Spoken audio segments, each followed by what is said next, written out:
버스 정류장에서 만난 꼬마 때문에 인생의 의미 깨달은 90대 노령의 최후. 미안하다. 내가 다 잘못했다. 아이의 대회장을 난장판으로 만들던 자식들을 향해 90년 만에 처음으로 아버지가 고개를 숙였습니다. 평생 돈만 쫓느라 가족을 외면했던 아버지의 낯선 사과. 이 그림 제가 사겠습니다. 10억에. 그리고 이어진 아버지의 충격적인 선언의 대회장은 얼어붙고 말았습니다. 90년간 단 한 번도 열리지 않았던 구두쇠 영감의 금고 문이 열리는 순간 이 가족의 운명은 완전히 뒤바뀌게 됩니다. 오늘의 사연 시작합니다. 챕터 1 얼음 요새의 구두쇠. 오늘 아침도 김창식 어르신의 쩌렁쩌렁한 고함 소리로 하루가 시작되었습니다. 저는 익숙하게 한숨을 삼키며 식탁으로 달려갔습니다. 김창식 어르신이 숟가락을 식탁에 내동댕이 치며 소리쳤습니다. 박현우, 너 이 시금치 얼마 주고 샀어? 저는 최대한 공손하게 두 손을 모으고 대답했습니다. 어르신, 요즘 채소값이 좀 올라서 한 단에 3,000원 줬습니다. 김창식 어르신이 눈을 부라리며 바들바들 떨리는 손가락으로 저를 가리켰습니다. 뭐야? 3,000원. 너 지금 제정신이야. 시금치 한 단에 3,000원이라니. 내 놈이나 몰래 뒷돈이라도 챙긴 거 아니냐? 아이고 어르신. 제가 그럴 리가 있겠습니까? 마트 영수증 여기 있습니다. 한번 보십시오. 제가 주머니에서 꼬깃꼬깃한 영수증을 꺼내 내밀었지만 김창식 어르신은 거들떠보지도 않았습니다. 김창식 어르신이 밥그릇을 옆으로 밀어버리며 고개를 돌렸습니다. 안 먹어. 이따위 비싼 풀떼기를 먹느니 차라리 굶어 죽는 게 낫지. 내 돈이 다 어디로 새나 했더니 아주 내 놈이 구멍이었구나. 저는 난감한 표정으로 식어가는 국그릇을 바라보았습니다. 이 집에서 일한 지 벌써 석 달째지만 도무지 어르신의 비위를 맞추기가 쉽지 않습니다. 김창식 어르신은 평생 돈만 알고 살아온 분입니다. 동네에서는 지독한 구두쇠 영감으로 소문이 자자했죠.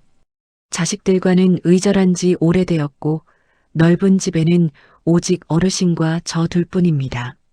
하지만 이 집에는 우리 말고도 또 다른 주인이 있습니다. 바로 집안 곳곳에 숨겨진 현금 다발들입니다. 장롱 밑이나 책장 뒤 심지어는 냉장고 채석한 깊숙한 곳에서도 검은 비닐봉지에 쌓인 돈뭉치가 나오곤 했습니다. 어르신은 저를 포함해 세상 모든 사람을 자신의 돈을 노리는 도둑놈으로 생각하십니다. 한바탕 아침 전쟁을 치르고 병원에 갈 시간이 되었습니다. 김창식 어르신은 택시비가 아깝다며 굳이 버스를 고집하셨습니다. 지팡이를 짚고 힘겹게 걸으면서도 입으로는 계속 불평을 쏟아내셨습니다. 날씨가 왜 이리 더운 거야? 버스는 또 왜 이렇게 안 와? 박현우 내 놈이 일부러 늦게 나온 거지. 내 시간 갉아먹으려고. 어르신, 조금만 기다려 주십시오.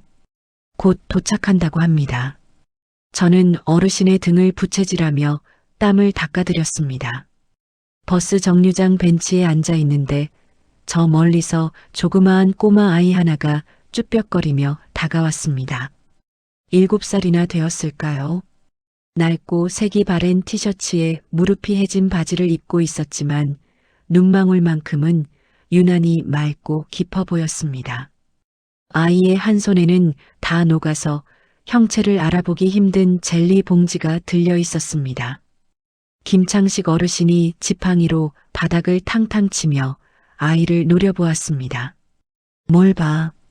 어린 놈이 어른을 그렇게 빤히 쳐다보는 거 아니야. 저리 안 가. 어르신의 호통에도 아이는 도망가지 않고 오히려 한 발짝 더 다가왔습니다. 아이가 김창식 어르신의 얼굴을 빤히 올려다보며 물었습니다. 할아버지는 왜 화만 내요? 김창식 어르신이 기가 막힌다는 듯 헛웃음을 터뜨렸습니다. 이 녀석 보게.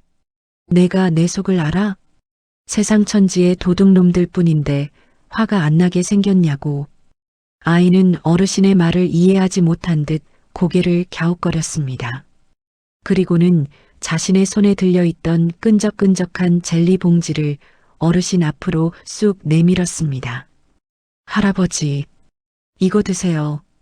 김창식 어르신이 미간을 잔뜩 찌푸리며 뒤로 물러났습니다.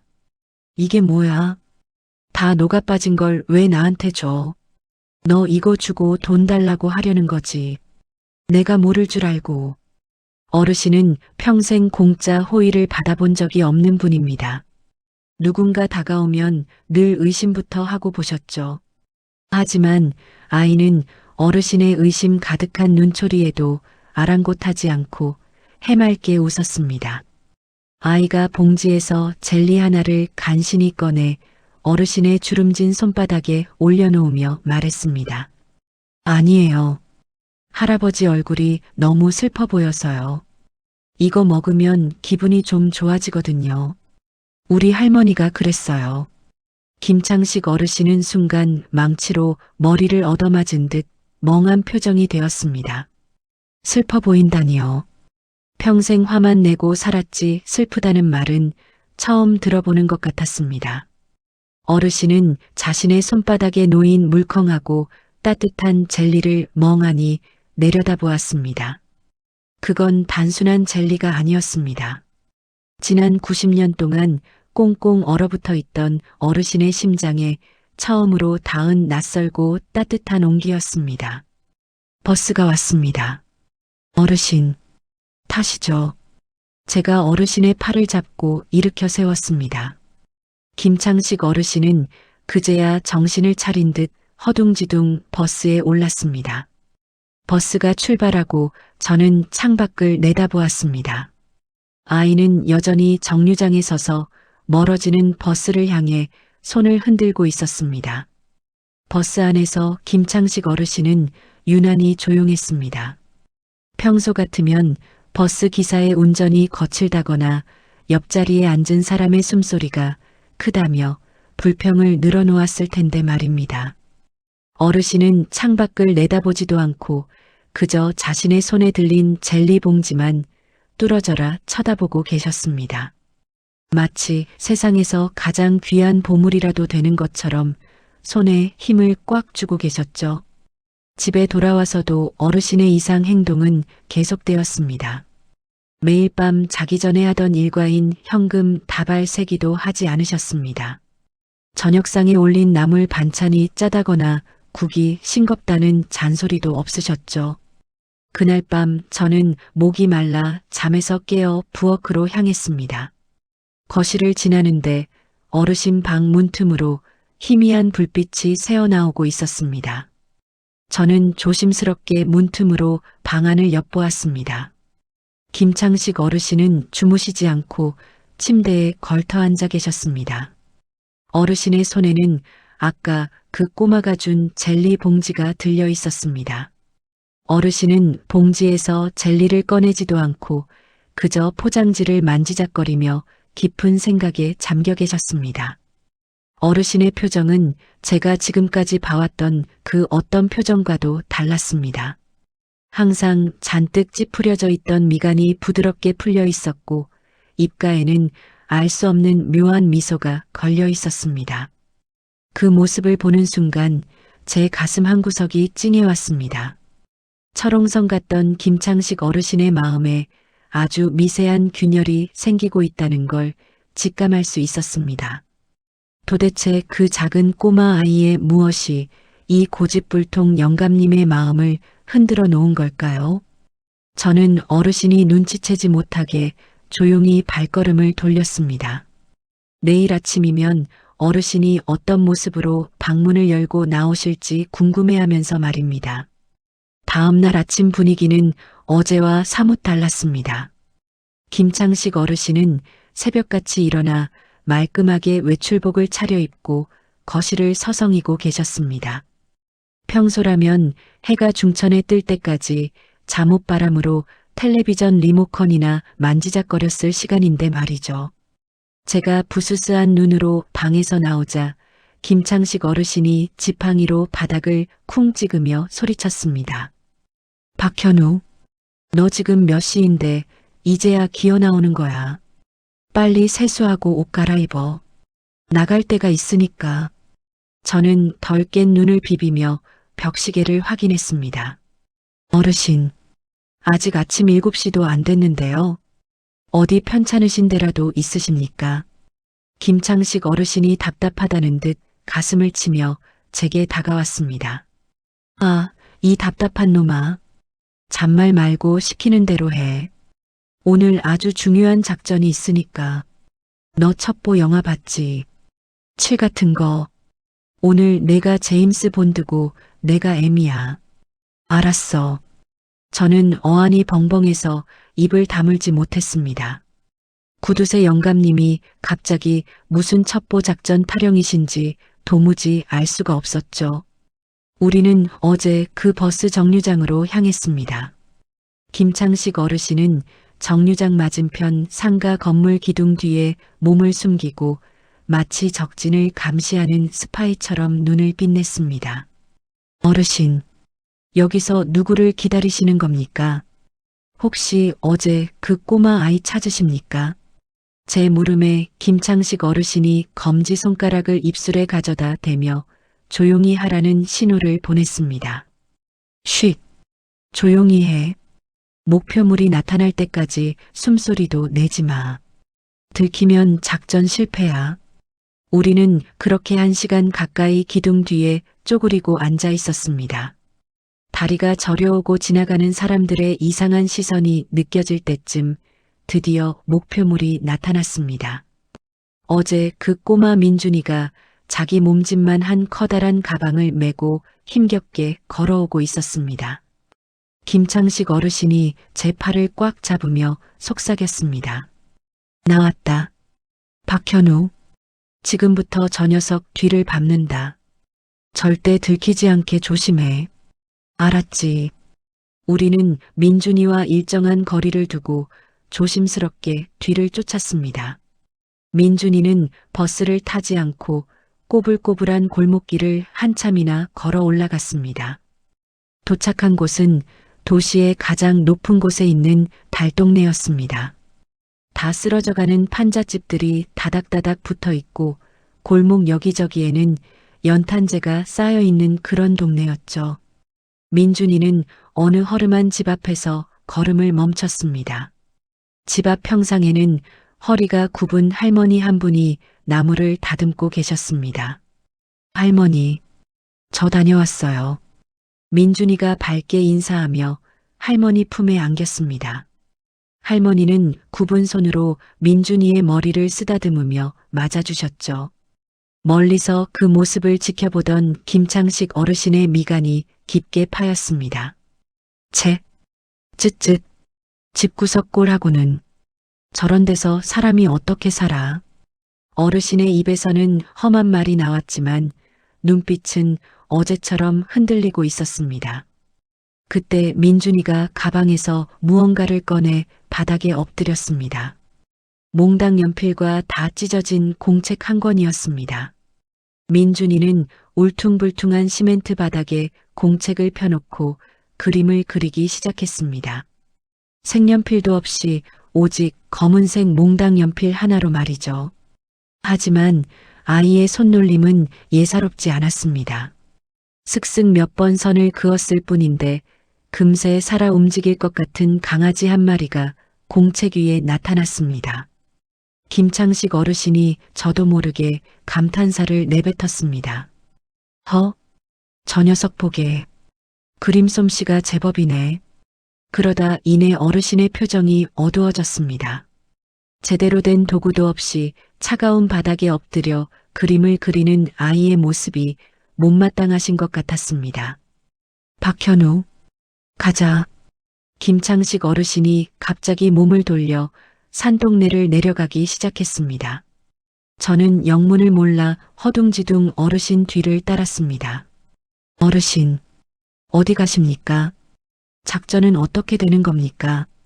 김창식 어르신은 대답 없이 앞만 보고 걸으셨습니다. 어르신이 도착한 곳은 시내에서 가장 큰 대형 문구점이었습니다.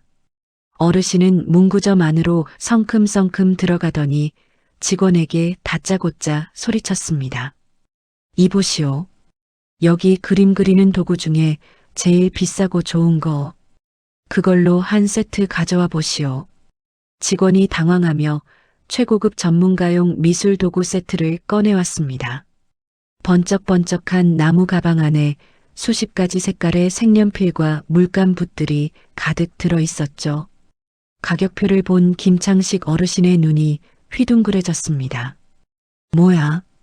이게 얼마라고? 30만 원. 이 도둑놈들아. 애들 장난감이 무슨 금으로 만들었어. 어르신은 비싸다며 한참이나 직원을 타박하고 흥정을 시도했습니다. 평소 같았으면 절대 사지 않고 그냥 나가버리셨을 겁니다. 하지만 김창식 어르신은 지갑에서 떨리는 손으로 신용카드를 꺼내 직원의 손에 쥐어주셨습니다. 에이, 더러워서 원. 옛다.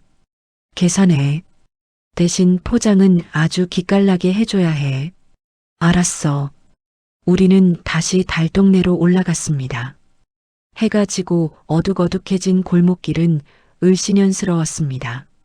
김창식 어르신은 민준이네 집 대문 앞에 포장된 미술도구 세트를 살며시 내려놓으셨습니다.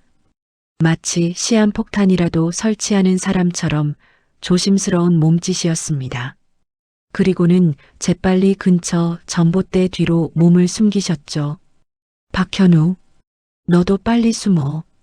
들키면 안 된다니까. 잠시 후 대문이 열리고 민준이가 밖으로 나왔습니다. 민준이는 발밑에 놓인 커다란 선물 상자를 보고 깜짝 놀라 두리번거렸습니다. 이게 뭐지? 누가 놓고 간 거지?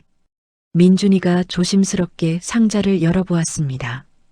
화려한 미술 도구들을 본 민준이의 입이 떡 벌어졌습니다. 우와, 대박. 할머니, 이것 좀 보세요. 누가 선물을 놓고 갔어요. 민준이는 뛸 듯이 기뻐하며 집 안으로 뛰어들어갔습니다. 전봇대 뒤에서 그 모습을 지켜보던 김창식 어르신의 얼굴에 난생 처음 보는 환한 미소가 번졌습니다.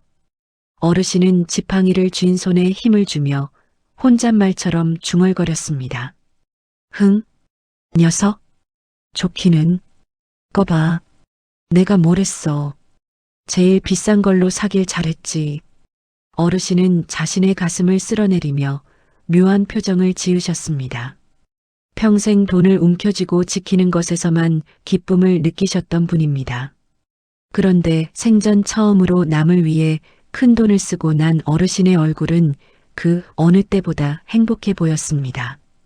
마치 새로운 세상에 눈을 뜬 어린아이처럼 말이죠. 돌아오는 차 안에서 김창식 어르신은 콧노래까지 흥얼거리셨습니다. 박현우, 오늘 작전 성공이다. 아주 완벽했어. 네, 어르신, 정말 고생 많으셨습니다.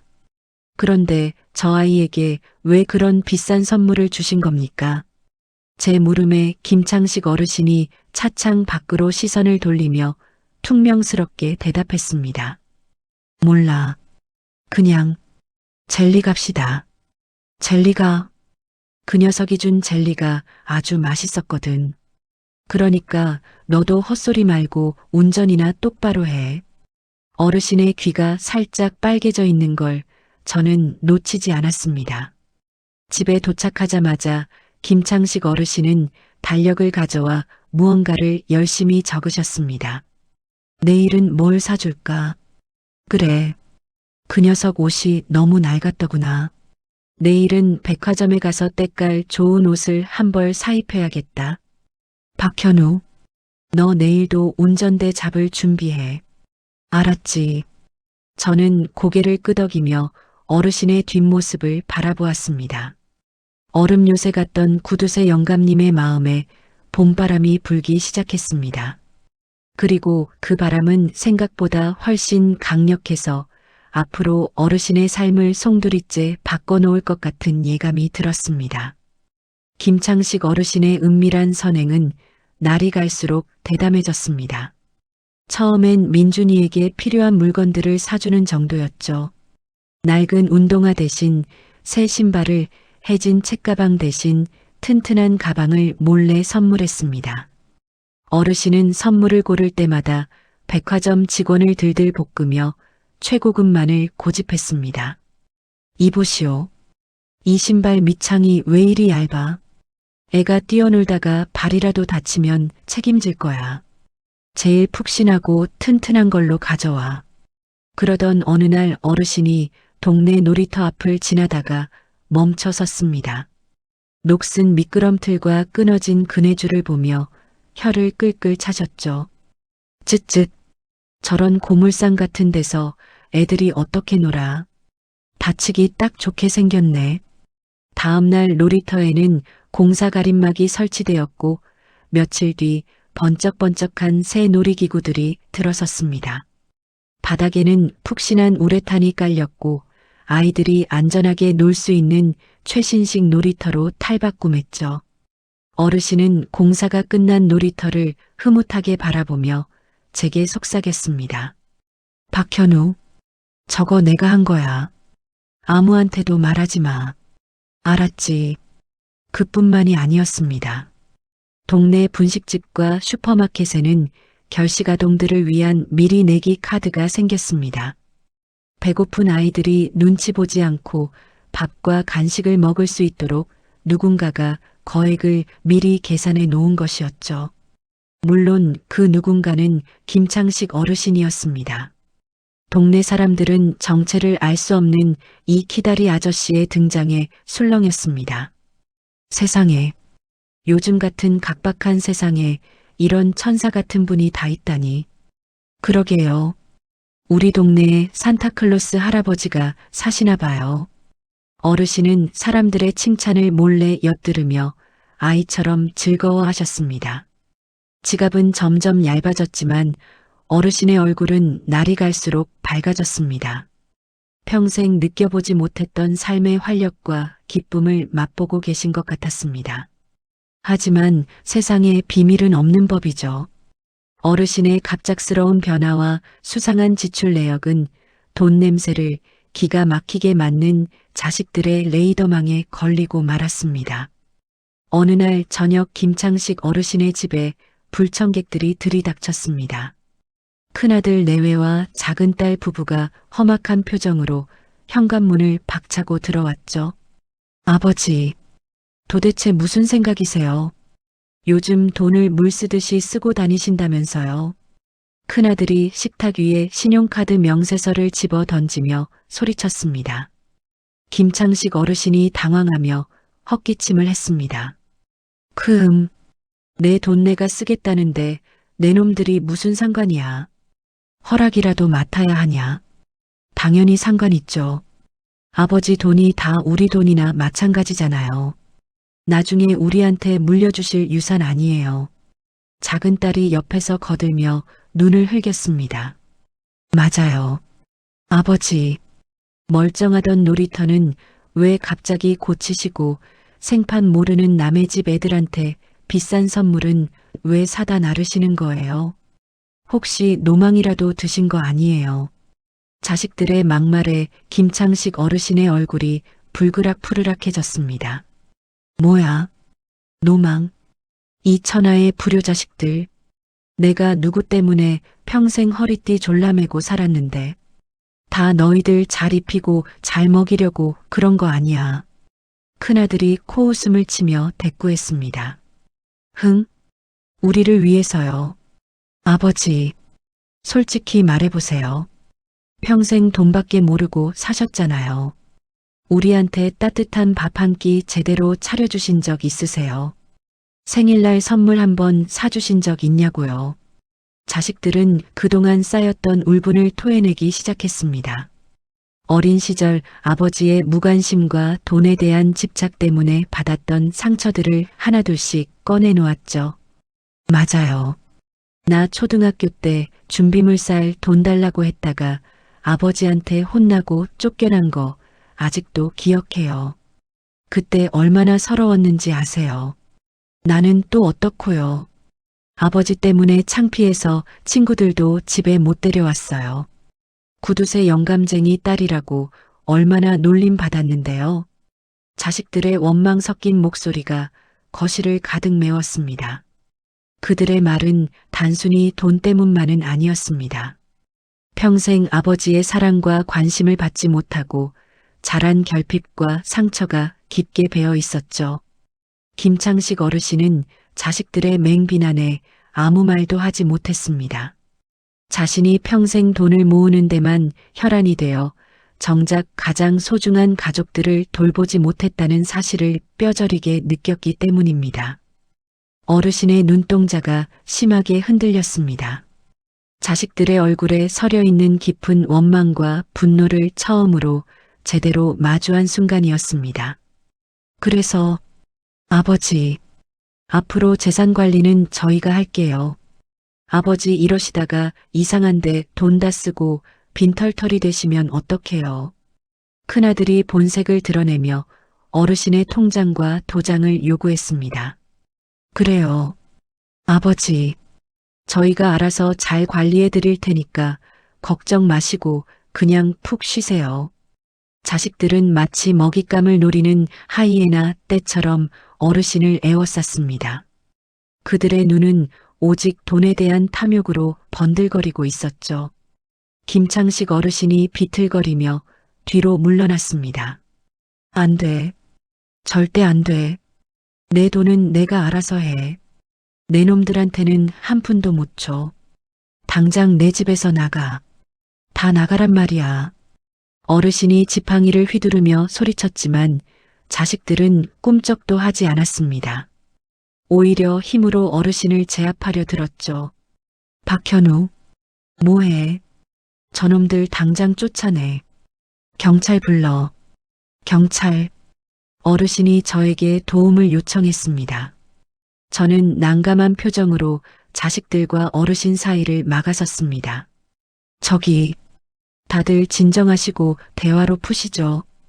어르신도 많이 흥분하신 것 같은데. 넌 빠져. 남의 가정사에 어디서 끼어들어. 큰아들이 저를 밀치며 어르신의 멱살을 잡았습니다. 집안은 순식간에 아수라장이 되었습니다. 돈 앞에서 가족이라는 이름은 아무런 의미가 없었습니다. 평생 돈만 쫓아 살아온 김창식 어르신이 맞이한 비극적인 현실이었습니다. 어르신은 자식들에게 둘러싸여 처참하게 무너져 내리고 있었습니다. 그의 눈빛은 절망과 후회로 가득 차 있었죠. 하지만 그 절망 속에서도 어르신은 놓지 않고 있는 한 가지가 있었습니다. 바로 주머니 속에 깊이 숨겨둔 민준이의 낡은 젤리 봉지였습니다.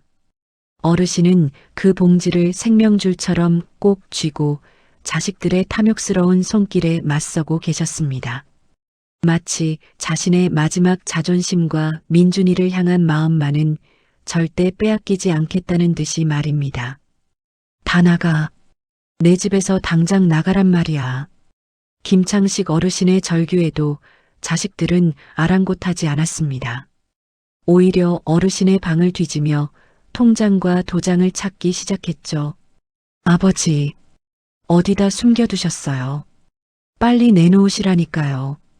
큰아들이 서랍장을 뒤엎고 작은 딸이 옷장을 헤집어 놓았습니다.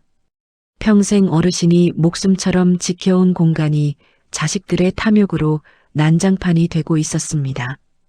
김창식 어르신은 더 이상 견딜 수가 없었습니다. 숨이 턱턱 막혀오고 가슴이 터질 것만 같았죠. 어르신은 비틀거리는 몸을 이끌고 현관문을 박차고 나갔습니다. 어르신, 어디 가십니까? 어르신, 제가 뒤따라 나가며 불렀지만 어르신은 뒤도 돌아보지 않고 어둠 속으로 사라지셨습니다. 평생 돈과 집밖에 모르고 살았던 구두쇠 영감님의 난생 처음 가출이었습니다. 어르신은 무작정 걸었습니다. 갈 곳도 정해두지 않은 채 그저 자식들의 탐욕스러운 눈빛에서 벗어나고 싶은 마음뿐이었죠. 얼마나 걸었을까요? 다리가 아프고 숨이 차올라 더 이상 걸을 수가 없었습니다. 어르신이 주저앉은 곳은 공교롭게도 달동네 초입의 낡은 평상이었습니다. 바로 민준이네 집 근처였죠. 아이고, 할아버지, 여기서 뭐 하세요? 밤이 늦었는데. 어둠 속에서 익숙한 목소리가 들려왔습니다. 민준이 할머니가 장사를 마치고 돌아오다가 쓰러져 있는 어르신을 발견한 겁니다. 할머니는 놀란 표정으로 어르신을 부축해 일으켰습니다. 세상에, 몸이 불덩이네. 이러다 큰일 나겠어요. 일단 저희 집으로 가시죠. 할머니는 어르신을 부축해 가파른 골목길을 올라갔습니다. 민준이네 집은 생각보다 훨씬 좁고 누추했습니다. 단칸방 하나에 작은 부엌이 딸린 구조였죠. 방 안에는 퀴퀴한 곰팡이 냄새와 습기가 가득했습니다. 하지만 김창식 어르신은 그런 것을 따질 겨를이 없었습니다. 몸과 마음이 너무나 지쳐 있었기 때문입니다. 할아버지, 괜찮으세요? 민준이가 걱정스러운 눈빛으로 어르신에게 물을 건넸습니다. 어르신은 떨리는 손으로 물을 받아 마셨습니다. 고맙다, 얘야. 어르신의 목소리는 힘이 없었지만 진심이 담겨 있었습니다. 할머니는 따뜻한 밥상을 차려오셨습니다. 보리밥에 된장찌개 그리고 김치 몇 조각이 전부였지만 김창식 어르신에게는 그 어떤 진수성찬보다 귀하게 느껴졌습니다. 시장하실 텐데 좀 드세요. 차린 건 없지만. 할머니의 따뜻한 말 한마디에 어르신의 눈시울이 붉어졌습니다. 평생 돈만 알고 살면서 느껴보지 못했던 사람의 정이었습니다. 어르신은 밥 한 공기를 개눈 감추듯 비우셨습니다. 그리고는 민준이의 좁은 방에서 하룻밤을 보내게 되었죠. 딱딱한 바닥에 얇은 이불 하나가 전부였지만 어르신은 그 어느 때보다 깊은 잠에 빠져들었습니다. 다음 날 아침 저는 어르신이 걱정되어 밤새 한숨도 못 잤습니다. 날이 밝자마자 어르신을 찾아 나섰죠. 동네 이곳저곳을 헤매다가 민준이네 집 근처에서 어르신의 지팡이를 발견했습니다. 저는 조심스럽게 민준이네 집 문을 두드렸습니다. 누구세요? 민준이가 문을 열고 나왔습니다. 얘야, 혹시 어제 우리 할아버지 못 봤니? 지팡이를 짚고 다니시는 분인데. 제 말에 민준이가 방 안을 가리키며 말했습니다. 아, 저기 주무시고 계세요. 방 안을 들여다보니 김창식 어르신이 곤히 주무시고 계셨습니다. 저는 안도의 한숨을 내쉬었습니다. 어르신, 일어나십시오. 저 현우입니다. 제가 어르신을 흔들어 깨웠습니다. 어르신이 부스스 눈을 뜨더니 저를 보고 깜짝 놀랐습니다. 박현우, 내가 여길 어떻게 알고 왔어? 지팡이 보고 찾아왔습니다. 자식분들이 난리가 났습니다. 일단 집으로 가시죠. 제 말에 어르신이 고개를 세차게 저었습니다. 안 가. 절대로 안 가. 그 지옥 같은 곳으로 다시는 안 돌아갈 거야. 어르신은 완강했습니다. 자식들의 탐욕에 진저리가 난 듯했습니다. 그럼 어디서 지내시려고요? 여기는 너무 좁고 불편하잖아요. 괜찮아. 난 여기가 편해. 당분간 여기서 지낼 거다. 어르신의 고집을 꺾을 수는 없었습니다. 결국 어르신은 민준이네 집에 얹혀 살기로 했습니다. 물론 자신의 정체는 숨긴 채 말이죠. 민준이 할머니에게는 갈 곳 없는 노인이라고 둘러댔습니다. 저는 어르신의 부탁으로 몰래 옷가지와 비상금을 챙겨다 드렸습니다. 어르신은 민준이 할머니에게 하숙비 명목으로 돈을 건넸습니다. 할멈, 이거 받으시오. 당분간 신세 좀 지겠소. 할머니는 극구 사양했지만 어르신의 고집에 결국 돈을 받았습니다. 그렇게 90살 구두쇠 영감님의 기묘한 동거가 시작되었습니다. 어르신은 난생 처음 서민들의 삶을 경험하게 되었죠. 아침이면 민준이 할머니를 도와 나무를 다듬고 낮에는 민준이와 함께 그림을 그리며 시간을 보냈습니다. 저녁이면 좁은 방에 모여 앉아 함께 밥을 먹고 텔레비전을 보며 웃음꽃을 피웠습니다.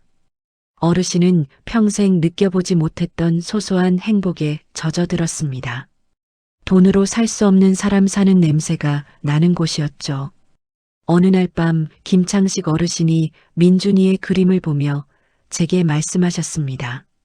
박현우, 나 결심했다. 이 녀석 꿈은 내가 꼭 지켜줄 거다. 내 전 재산을 털어서라도.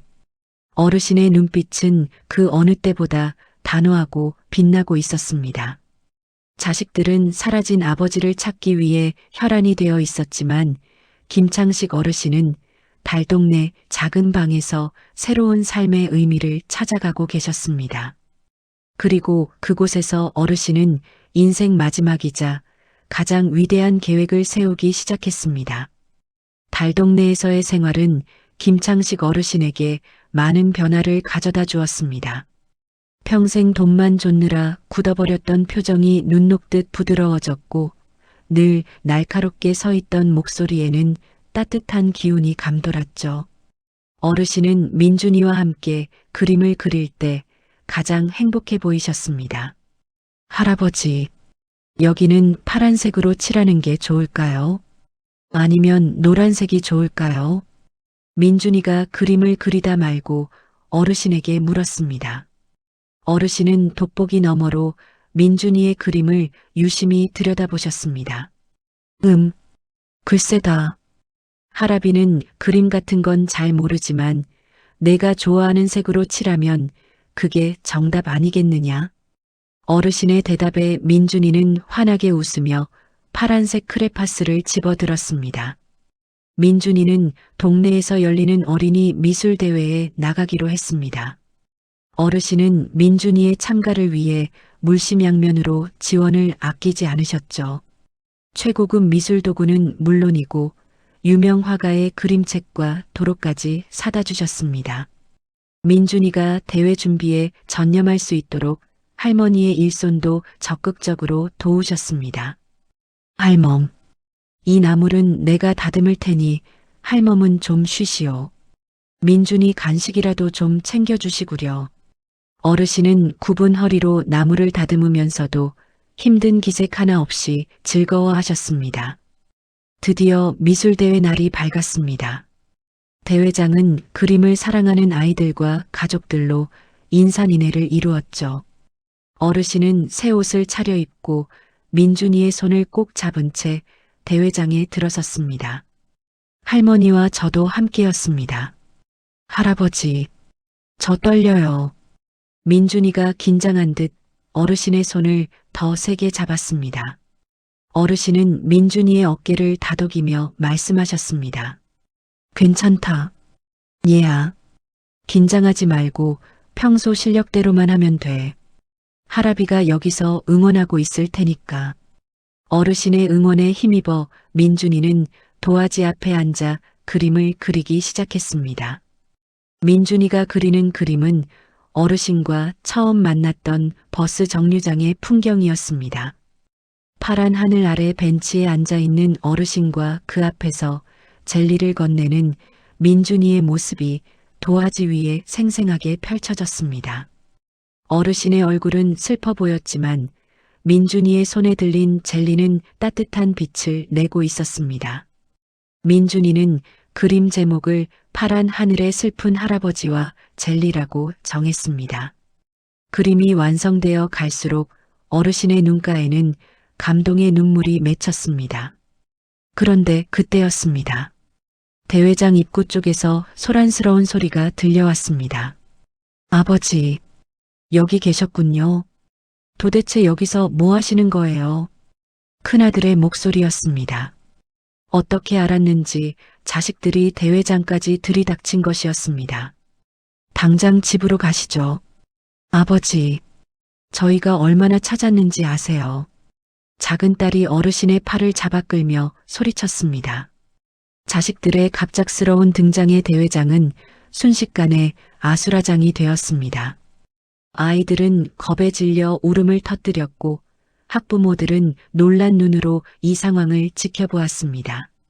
민준이도 놀라서 크레파스를 떨어뜨리고 어르신 뒤로 숨었습니다.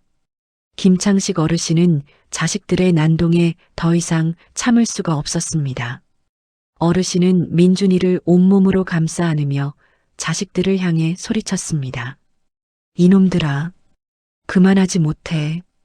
여기가 어디라고 행패야. 어르신의 호통에 자식들이 잠시 주춤했습니다. 평소와는 다른 아버지의 단호한 모습에 놀란 눈치였습니다.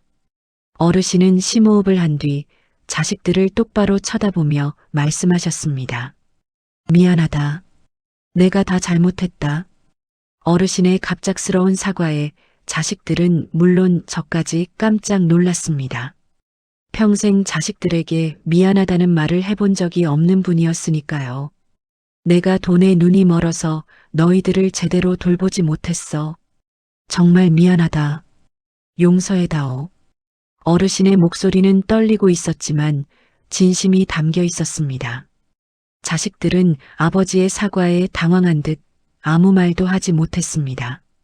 그동안 아버지에 대한 원망과 미움이 눈 녹듯 사라지는 것은 아니었지만 적어도 아버지의 진심을 느낄 수는 있었던 것 같습니다. 장내는 숙연해졌습니다. 어르신은 민준이의 그림을 가리키며 말씀하셨습니다. 이 그림을 봐라. 이 아이가 그린 내 모습이다. 파란 하늘 아래 슬퍼하는 내 모습. 나는 이 아이를 만나고 나서야 내가 얼마나 불행하게 살았는지 깨달았어. 어르신은 잠시 말을 멈추고 눈물을 훔치셨습니다. 그리고 다시 힘주어 말씀하셨습니다.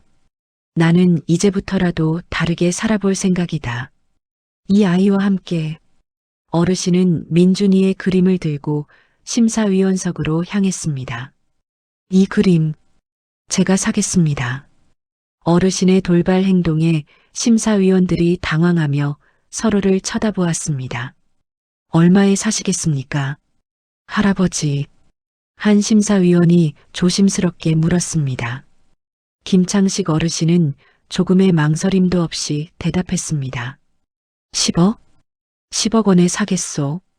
어르신의 대답에 대회장에 있던 모든 사람들이 경악했습니다. 10억 원이라니요. 그것은 단순한 그림값이 아니었습니다. 김창식 어르신이 민준이의 꿈과 미래를 위해 내놓는 전 재산이나 다름없는 돈이었습니다. 어르신은 자식들을 향해 단호하게 말씀하셨습니다. 이 돈은 이 아이의 유학 자금과 우리 동네 가난한 아이들을 위한 예술 기금으로 쓸 거다. 그리고 나머지 재산은 어르신은 잠시 뜸을 들이셨습니다. 너희들에게 주마. 단 조건이 있다. 어르신의 조건부 상속 선언에 자식들의 눈이 휘둥그레졌습니다. 평생 돈만 알고 살아온 김창식 어르신의 생애 마지막이자 가장 큰 결단이었습니다. 그리고 그것은 어르신의 삶을 송두리째 바꿔놓을 위대한 시작이기도 했습니다. 김창식 어르신의 호탕한 외침이 대회장 안에 메아리 쳤습니다.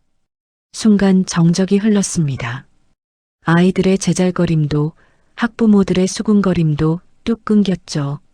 모두가 귀를 의심하며 멍하니 어르신을 쳐다볼 뿐이었습니다. 가장 놀란 건 역시 자식들이었습니다. 큰아들이 눈을 부릅뜨고 어르신 앞으로 달려들었습니다.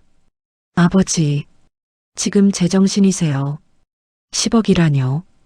그게 애 장난감도 아니고 말이 됩니까?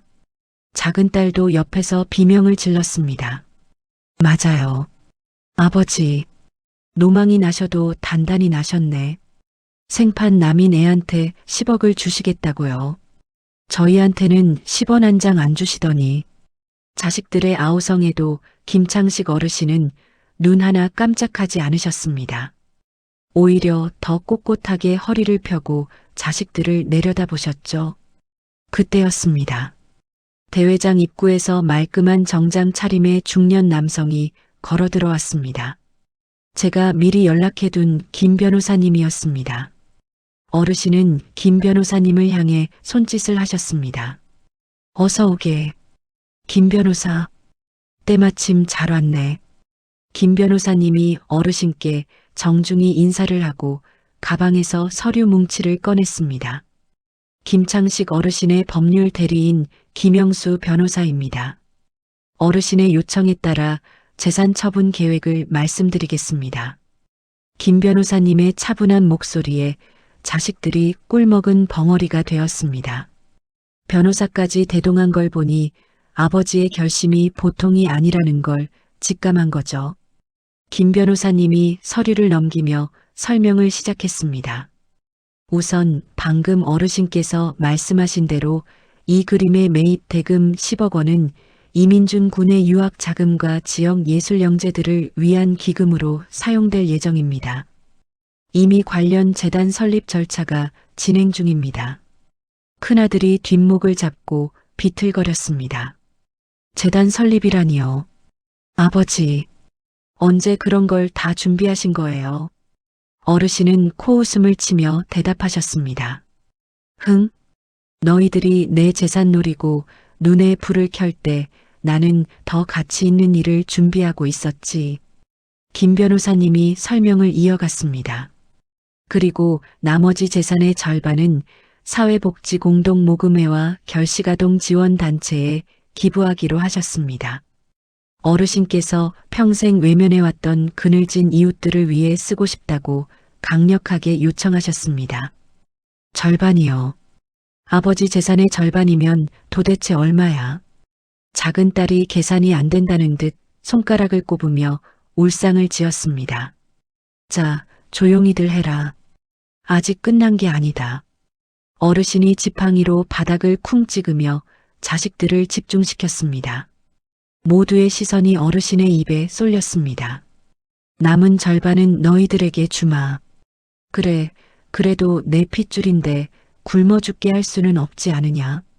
자식들의 표정이 순식간에 밝아졌습니다. 절반이라도 어디냐는 듯 안도의 한숨을 내쉬었죠. 하지만 어르신은 곧바로 찬물을 끼얹으셨습니다. 단 조건이 있다. 아주 중요한 조건이지. 조건이라니요. 아버지, 그게 뭡니까? 큰아들이 침을 꼴깍 삼키며 물었습니다. 어르신은 자식들의 얼굴을 하나하나 뜯어보며 천천히 말씀하셨습니다. 첫째, 너희들끼리 더 이상 싸우지 마라. 재산 문제로 얼굴 붉히고 소송 걸고 하는 꼴, 내 눈에 흙이 들어가기 전에는 절대 못 본다. 둘째, 매달 한 번씩 정해진 복지관에 가서 봉사활동을 해라.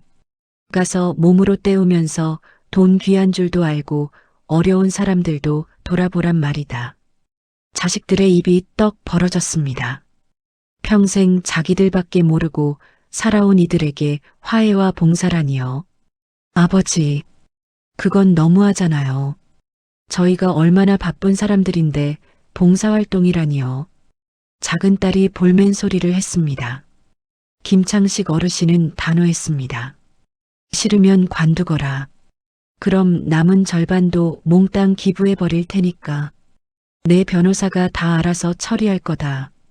선택은 너희 몫이다. 어르신의 서슬 퍼런 으름장에 자식들은 더 이상 아무 말도 하지 못했습니다.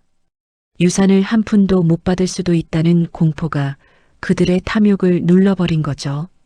결국 자식들은 울며 겨자 먹기로 어르신의 조건을 받아들였습니다. 알겠어요. 아버지 뜻대로 할게요. 그러니까 제발 기부만은 참아주세요. 큰아들이 고개를 숙이며 항복 선언을 했습니다. 대회장은 김창식 어르신의 완승으로 끝이 났습니다. 어르신은 민준이의 그림을 품에 소중히 안고 당당하게 대회장을 빠져나왔습니다. 그 뒷모습이 얼마나 거대하고 위대해 보이던지요. 저는 어르신을 모시고 달동네 민준이네 집으로 돌아왔습니다. 택시 안에서 어르신은 창밖을 내다보며 깊은 생각에 잠기셨습니다. 표정은 홀가분해 보였지만 어딘가 모르게 지쳐 보이기도 했습니다. 어르신, 괜찮으십니까? 오늘 너무 무리하신 거 아닙니까? 제가 걱정스럽게 묻자 어르신이 힘없이 웃으셨습니다. 괜찮다. 박현우, 내 평생 오늘처럼 쏙 시원한 날이 또 있었나 싶구나. 아주 10년 묵은 체증이 싹 내려가는 기분이다. 민준이네 집에 도착하자 할머니가 버선발로 뛰어나와 우리를 맞이했습니다. 아이고, 영감님, 고생 많으셨죠? 민준이한테 얘기 다 들었어요. 정말 대단한 결심을 하셨네요. 어르신은 할머니의 손을 잡으며 말씀하셨습니다. 할멈, 내가 더 고맙소. 이 녀석 덕분에 내가 사람 노릇 한번 제대로 하고 가네. 어르신은 방으로 들어가 민준이가 그린 그림을 벽에 조심스럽게 걸어두셨습니다. 그리고는 그림 속 자신을 한참이나 바라보셨죠. 파란 하늘 아래 슬픈 표정으로 앉아있는 노인. 어르신은 그림 속 자신을 향해 나직이 중얼거렸습니다. 이제 안 슬프다. 이 녀석아. 이제는 하나도 안 슬퍼. 어르신은 민준이를 불러 꼭 안아주셨습니다. 민준아, 고맙다. 내가 할아비를 살렸다. 할아버지, 저도 할아버지 덕분에 꿈을 이룰 수 있게 됐어요. 정말 감사해요. 민준이가 어르신의 품에 안겨 울먹였습니다. 그날 밤 김창식 어르신은 여느 때보다 일찍 잠자리에 드셨습니다. 큰일을 치르느라 몸과 마음이 많이 지치신 듯 했습니다. 저도 어르신 옆에 자리를 펴고 누웠습니다. 그런데 새벽녘에 갑자기 어르신의 거친 숨소리가 들려왔습니다. 헉! 헉! 으윽! 저는 깜짝 놀라 벌떡 일어났습니다. 어르신, 왜 그러십니까? 어디 편찮으십니까? 불을 켜보니 어르신이 식은땀을 비오듯 흘리며 가슴을 부여잡고 계셨습니다.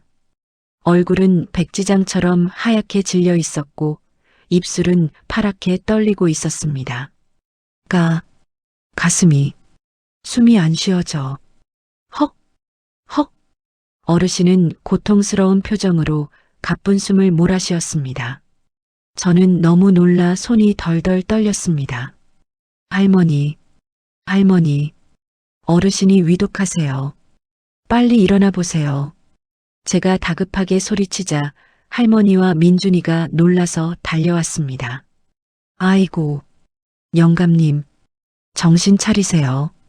영감님, 할머니가 어르신의 손발을 주무르며 울먹였습니다.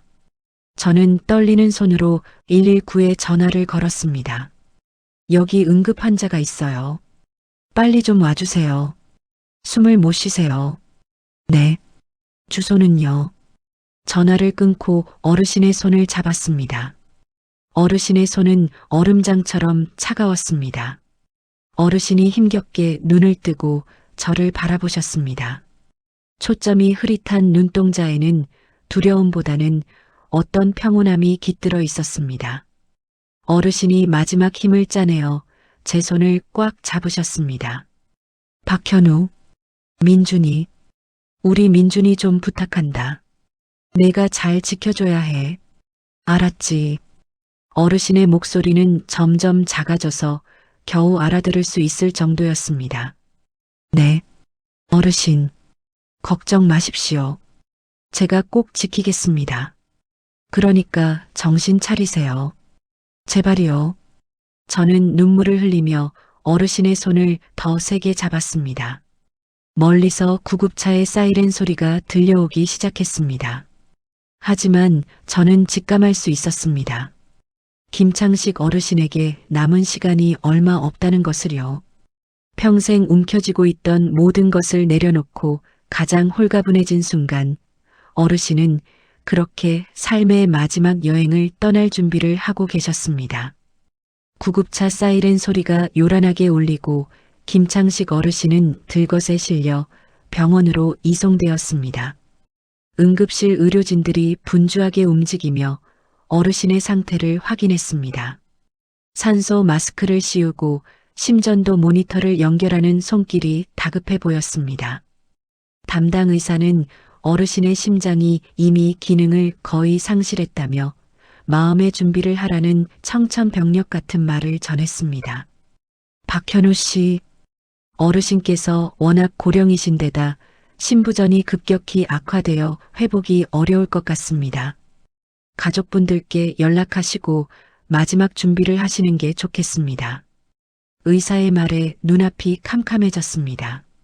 이렇게 갑작스럽게 이별이 찾아올 줄은 꿈에도 몰랐습니다. 저는 떨리는 손으로 김 변호사님께 연락해 상황을 알렸습니다. 변호사님도 놀란 목소리로 곧장 병원으로 오겠다고 하셨습니다. 그 다음은 자식들이었습니다. 연락을 받은 자식들이 병원으로 한달음에 달려왔습니다. 아직도 유산에 대한 미련을 버리지 못한 것인지 걱정보다는 초조한 기색이 역력했습니다. 박현우, 아버지 상태가 어때? 의사는 뭐라고 해? 큰아들이 다급하게 물었습니다. 저는 의사의 말을 그대로 전해주었습니다. 마음의 준비를 하라고 하셨습니다. 오늘을 넘기기 힘드실 수도 있다고. 제 말에 자식들의 표정이 복잡하게 일그러졌습니다. 슬픔과 안도, 그리고 탐욕이 뒤섞인 묘한 표정이었습니다. 일단 병실로 올라가시죠. 아버지가 기다리고 계십니다. 제가 앞장서서 병실로 안내했습니다. 병실 문을 열고 들어서자 산소호흡기에 의지해 가쁜 숨을 몰아쉬는 어르신의 모습이 보였습니다. 불과 몇 시간 전까지만 해도 미술대회장에서 호통을 치시던 분이라고는 믿기지 않을 만큼 쇠약해진 모습이었습니다. 자식들이 침대 곁으로 다가가자 어르신이 힘겹게 눈을 떴습니다. 초점 없는 눈동자가 자식들의 얼굴을 하나하나 훑쳤습니다. 왔느냐?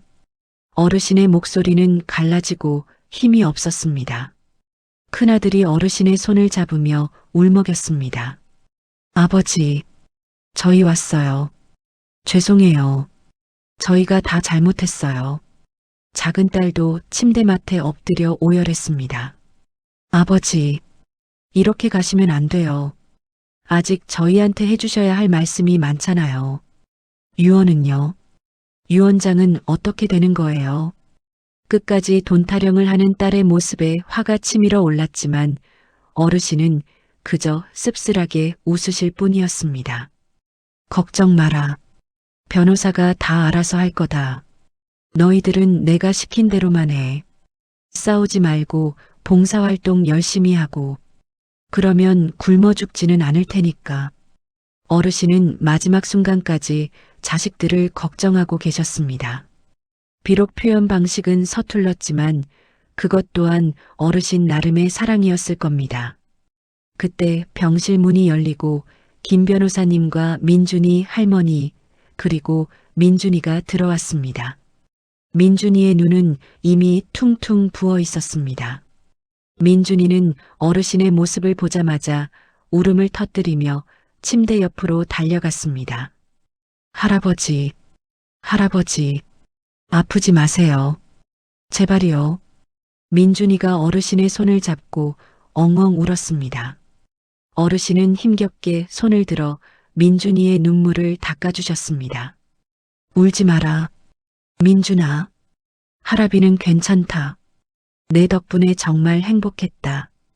어르신은 민준이를 바라보며 환하게 웃으셨습니다. 그 미소는 제가 지금까지 봐왔던 그 어떤 미소보다 평온하고 아름다웠습니다. 민준이는 품에서 무언가를 꺼내 어르신의 손에 쥐어드렸습니다. 그것은 어르신이 대회장에서 사기로 한 그림 파란 하늘의 슬픈 할아버지와 젤리였습니다. 할아버지, 이 그림 보면서 제 생각 꼭 하셔야 해요. 알았죠? 어르신은 그림을 품에 꼭 안고 고개를 끄덕이셨습니다. 그래, 그럴게.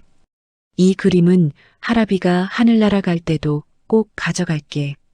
어르신은 그림 속 파란 하늘을 한참이나 바라보셨습니다. 그리고는 저를 부르셨습니다. 박현우.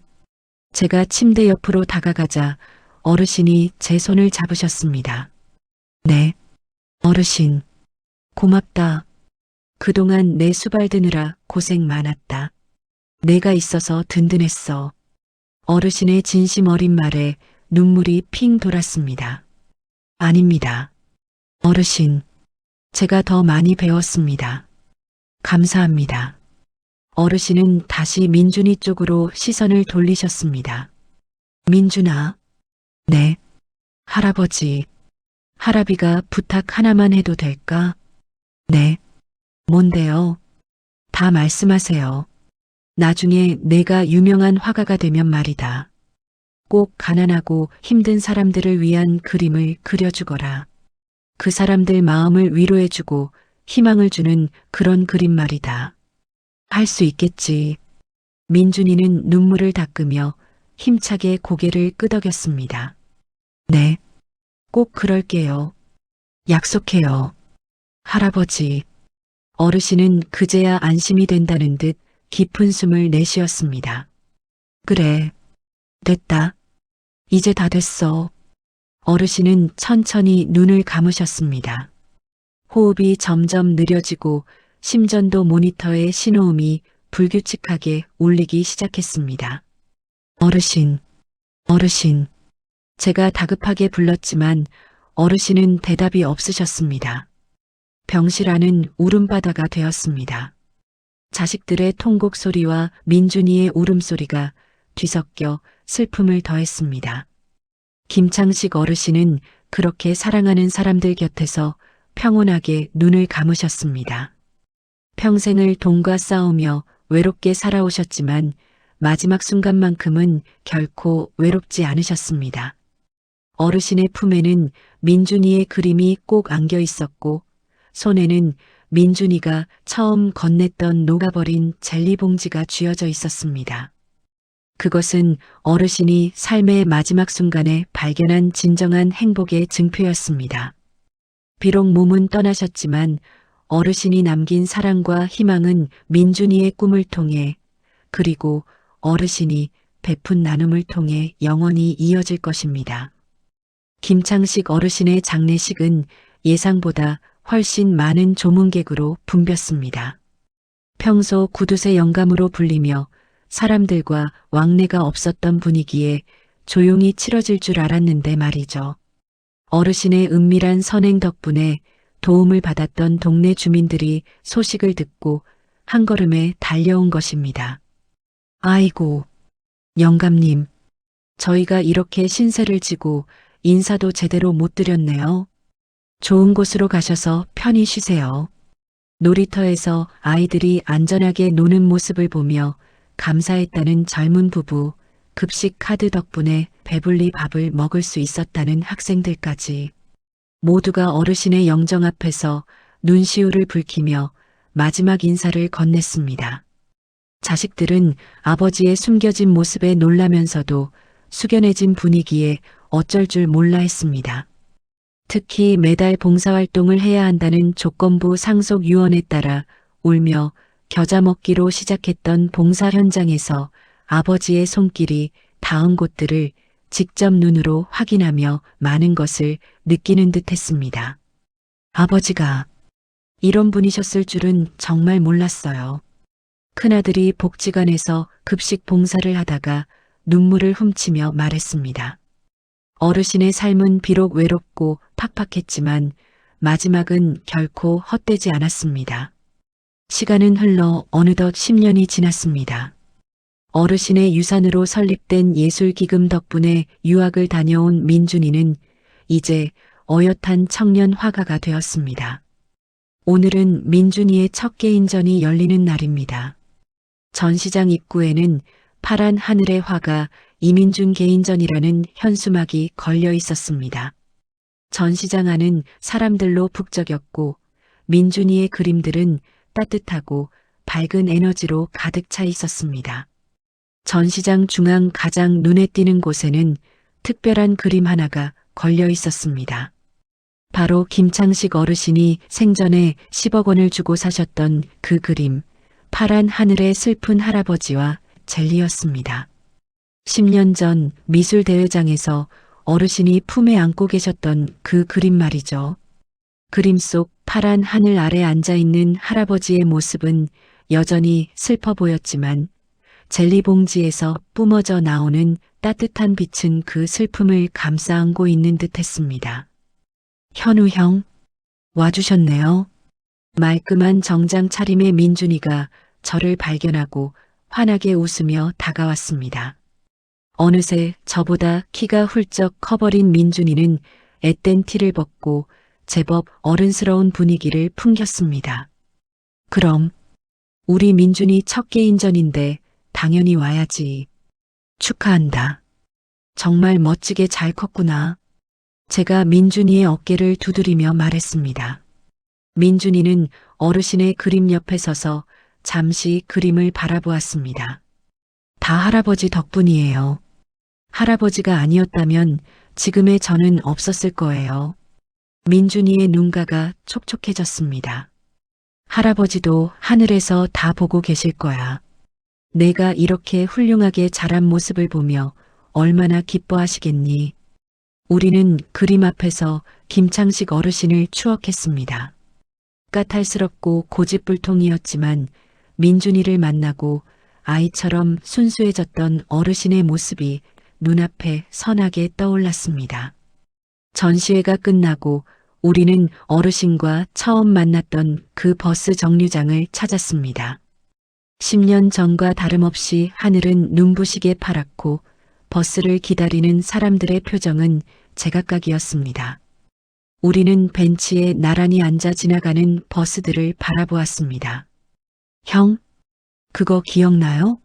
제가 할아버지한테 처음 젤리 줬을 때 민준이가 추억에 잠긴 목소리로 말했습니다. 그럼 기억하고 말고 그때 어르신 표정이 얼마나 황당해 하셨는지 지금 생각해도 웃음이 난다. 제가 웃으며 대답했습니다. 그때 할아버지가 슬퍼 보였던 건 파란 하늘 때문이 아니었을 거예요. 외로워서 그러셨던 거겠죠. 민준이의 말에 저는 고개를 끄덕였습니다. 그래, 맞아. 평생 돈만 쫓느라 주변을 돌아보지 못하고 혼자만의 성에 갇혀 사셨으니까. 그런데 내가 그 성문을 열어준 거야. 그 작은 젤리 하나로 말이지. 우리는 잠시 침묵하며 각자의 생각에 잠겼습니다. 그때 민준이가 주머니에서 무언가를 주섬주섬 꺼냈습니다. 알록달록한 젤리 봉지였습니다. 형, 이거 하나 드실래요? 민준이가 제게 젤리를 건넸습니다. 고맙다. 안 그래도 입이 심심했는데 잘 됐네. 제가 젤리를 받아 입에 넣었습니다. 달콤하고 상큼한 맛이 입안 가득 퍼졌습니다. 민준이도 젤리 하나를 입에 넣고 오물거렸습니다. 할아버지도 이 젤리 맛을 좋아하셨을까요? 그럼 아마 세상에서 가장 맛있는 젤리였을걸.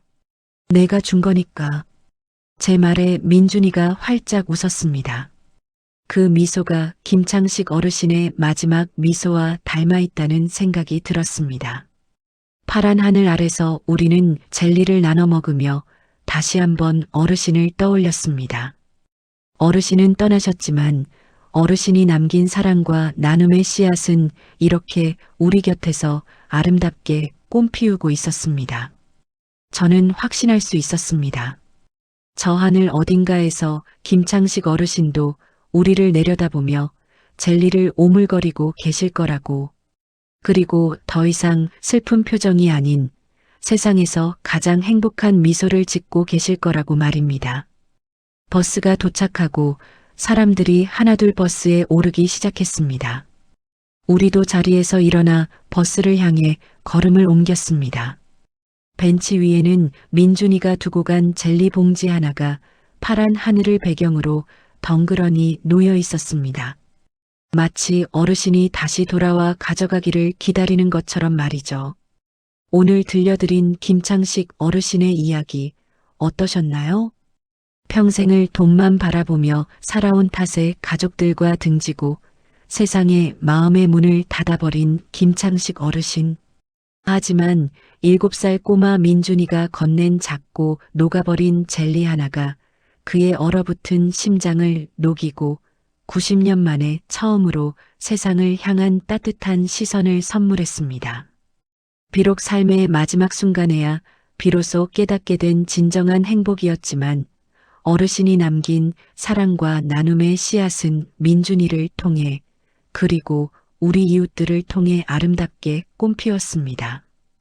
우리가 살아가는 데 있어 정말 소중한 것은 무엇일까요? 어쩌면 눈에 보이는 화려한 성공이나 물질적인 풍요보다 지금 내 곁에 있는 사람들과 나누는 따뜻한 눈빛, 진심 어린 말 한마디가 아닐까 생각해 봅니다. 오늘도 바쁜 일상 속에서 혹시 소중한 무언가를 놓치고 있지는 않은지 잠시 멈추어 주위를 둘러보는 시간을 가져보는 건 어떨까요? 김창식 어르신이 마지막 순간에 발견했던 그 눈부시게 파란 하늘처럼 여러분의 삶에도 따뜻하고 아름다운 순간들이 가득하기를 바랍니다. 이야기를 끝까지 들어주신 분이 계시다면 잘 들었다고 댓글 하나만 남겨주세요. 감사합니다.